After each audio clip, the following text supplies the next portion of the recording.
तुम्हाला खरंच वाटतं का, की शेतकऱ्यांची परिस्थिती 2014 पासून 2026 पर्यंत सुधारली आहे?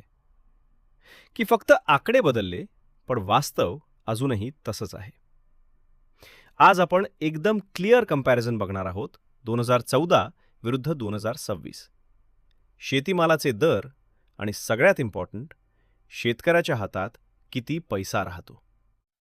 सर्वात आधी एक बेसिक गोष्ट समजून घ्या. 2014 मध्ये पेट्रोल साधारण 70 रुपयांच्या आसपास होतं आणि आज 2026 मध्ये ते 100च्या वर गेलं आहे. आता तुम्ही म्हणाल, पेट्रोलचा शेतीशी काय संबंध? पण रियालिटी अशी आहे, शेतीमध्ये सगळंच पेट्रोलवर चालतं. ट्रॅक्टर, पंप, ट्रान्सपोर्ट सगळं महाग झालं. म्हणजे खर्च वाढला, पण इन्कम वाढली का? चला आता बेसिक अन्नधान्य बघू. 2014 मध्ये गहू साधारण 1400 ते 1600 रुपये क्विंटल होता. आज 2026 मध्ये तो 2200 ते 2500 पर्यंत गेला. ऐकायला वाटतं की प्राइस वाढला, पण ज्वारी बाजरी सुद्धा अशीच. थोडी वाढ, पण कॉस्ट डबल झाली आहे. म्हणजे शेतकऱ्याला फायदा झाला का? नाही, कारण त्याचा खर्च जास्त वेगाने वाढला आहे. आता सर्वात इमोशनल टॉपिक, कांदा. 2014 मध्ये कांद्याचा रेट कधी 10, कधी 40 म्हणजे अनस्टेबल होता. पण 2026 मध्ये काय बदललं? आजही कांदा कधी 5 रुपयांवर येतो आणि कधी 50 रुपयांवर जातो. पण शेतकऱ्याला फायदा कधी होतो?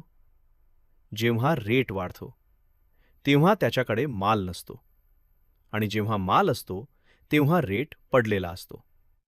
साखर आणि एडिबल ऑइल. 2014 मध्ये साखर 30 ते 35 रुपये किलो होती. आज ती 45 ते 50 पर्यंत गेली आहे. तेल तर अजूनच महाग झालं. पण क्वेश्चन असा आहे, या वाढीचा फायदा शेतकऱ्याला किती मिळाला?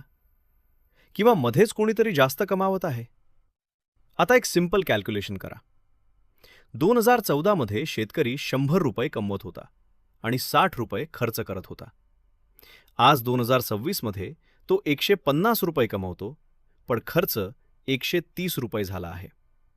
म्हणजे प्रॉफिट वाढला का? नाही, उलट कमी झाला.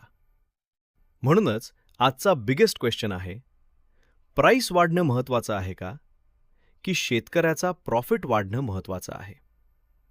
जोपर्यंत शेतकऱ्याचा ॲक्च्युअल फायदा होत नाही, तोपर्यंत ही सिच्युएशन बदलणार नाही. तुमचं काय मत आहे? 2014 ते 2026 खरंच काही बदल झाला आहे का? कमेंटमध्ये नक्की सांगा.